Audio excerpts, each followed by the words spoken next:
Hi, ഏവർക്കും പുതിയൊരു വീഡിയോയിലേക്ക് സ്വാഗതം. ഇന്നത്തെ വീഡിയോയിൽ ഞാൻ നിങ്ങളുമായി പങ്കുവെക്കുന്നത് എൻ്റെ വീട്ടിലെ കുളത്തിൽ വളർന്ന ഒരു താമരപ്പൂവിനെ പറ്റിയാണ്. ഇതൊരു 6 ദിവസം കൊണ്ടാണ് പൂവായി വിടർന്നത്. 6 ദിവസവും ഞാൻ വീഡിയോ എടുത്തിട്ടുണ്ടായിരുന്നു, നിങ്ങളുമായി പങ്കുവെക്കുന്നു. അപ്പോൾ നമുക്ക് താമരപ്പൂവിനെ പറ്റി കുറച്ച് കാര്യങ്ങൾ നോക്കാം. താമരപ്പൂ നമ്മുടെ സംസ്കാരത്തിൻ്റെയും പ്രകൃതിയുടെയും സൗന്ദര്യ ചിഹ്നമാണ്. താമര വെള്ളത്തിനുള്ളിൽ നിന്ന് പൊങ്ങി വളരുന്ന ഒരു അത്ഭുത പുഷ്പമാണ്.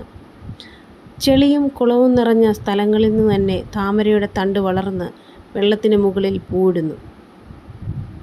ചെളിയിൽ നിന്നും പൊങ്ങി പൂക്കുന്നുവെന്ന പ്രത്യേകത അതിനെ പവിത്രതയുടെ പ്രതീകമാക്കി. താമരപ്പൂ ഇന്ത്യയുടെ ദേശീയ പുഷ്പം കൂടിയാണ്. പല മതങ്ങളിലും, പ്രത്യേകിച്ച് ഹിന്ദുമതത്തിലും ബുദ്ധമതത്തിലും താമരയ്ക്ക് വലിയ സ്ഥാനമുണ്ട്. ലക്ഷ്മി ദേവിയും ബ്രഹ്മാവും താമരപ്പൂവുമായി ബന്ധപ്പെട്ടാണ് ചിത്രീകരിക്കപ്പെടുന്നത്.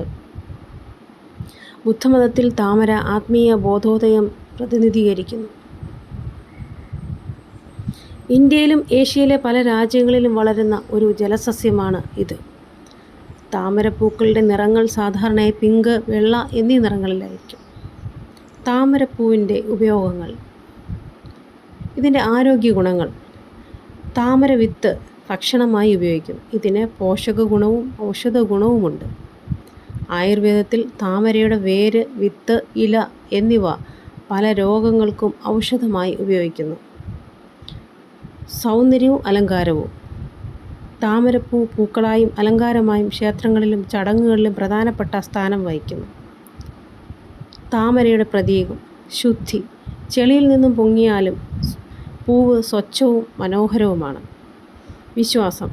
ആത്മവിശ്വാസത്തോടെ ജീവിതത്തിലെ ബുദ്ധിമുട്ടുകൾ തരണം ചെയ്യാമെന്നുള്ള സന്ദേശമാണ് താമര നൽകുന്നത്. ആത്മീയത. ധ്യാനത്തിൻ്റെയും യോഗത്തിൻ്റെയും പ്രതീകമായി താമര വ്യാപകമായി ഉപയോഗിക്കുന്നു. ഈ വീഡിയോ നിങ്ങൾ ഇഷ്ടമായെന്ന് വിചാരിക്കുന്നു. Thanks for watching.